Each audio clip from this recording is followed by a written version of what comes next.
Welcome back, everyone. We've been talking to the Minister of Power Works and Housing, Babatunde Fashola. Let's conclude some of our conversations now. I know that the people in the southeast part of the country will say they are now a toast of any party that wants to win that region. I know your government has been working on the Niger Bridge, the second one. And what is the state now? Well, the state now is that contractor is back to work.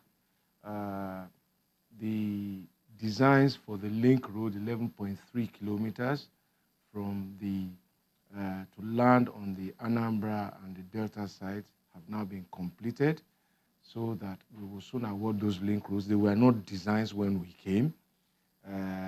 Work had stopped on the bridge because the contractor was wood. But the conceptual designs were there. There was no design for the road. Let me just because one of the issues is that just a moment, Honorable Minister, I will allow you. Some of the issue is that your government have been criticized of not giving credit to the past government on some of the things that started. Let me finish now. Go ahead. Because of my conversation, I have said so many things they didn't finish because they didn't pay. The bridge was designed. There was no design for the connecting road, and there was no funding for the bridge. Right now, an infrastructure development fund has been created to ensure that that project does not stall again only because of funding challenges. I think in the last 2 or 3 months, the contractor has received, I think, about 33 billion naira. There's still outstanding payments, but they're working now. They see a future. They know that there's a payment plan for them. But importantly to say that there are dredgers on site, and what those dredgers are doing is accumulating material and also piling into the depth of the ocean. When a bridge is being built, all of us only see the slabs and the platforms that come on top of it. But the real bridge is what goes into the crust of the earth.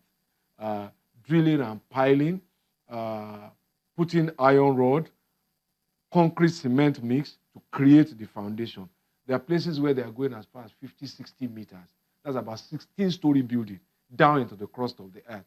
That's going on now. You will see some places where pile caps have emerged. Those are the places where the foundations of those places have been done. You will see a lot of sand reclamation going on. There's also a lot of compensation being paid, running into billions of naira to different communities who own land around the site. So it's now a matter of time. When will it likely to finish? Well, if I remember correctly, the last revised contract date was about 2022, if I remember off the top of my head. When is Lagos-Ibadan expected to finish? Lagos-Ibadan, we have lost time. I think we're reviewing the contract time now. The last revisions to add toll plazas, which were not there, to add clover leaf into the religious grounds and the universities was another 3-year extension. Okay. But the major road platform is substantially completed, except the section towards Ibadan. Okay. We've opened last week, you might be aware, the section towards Lagos. Again, they have received, I think, 15 billion or 13 billion in the last few weeks. So those projects are now secured for funding, and nobody should panic. We are out of time, Honorable Minister. I'm afraid so. Thank you so much for coming on today on the program. Honorable Minister for Power Works and Housing, Babatunde Fashola. Thank you for coming on the program. Thank you for having me. Yeah. Just before we go, Nigerians are very active at the newspaper stands when they chat about Nigeria. And in fact, on social media, the activism is very intense. With all of these, why is it that voters do not even care to come out on election day? In the almost 70 million registered voters in 2015, less than 50% turnout to vote on election day. There are millions of voter cards still uncollected across the country. Take the Ekiti elections, for instance.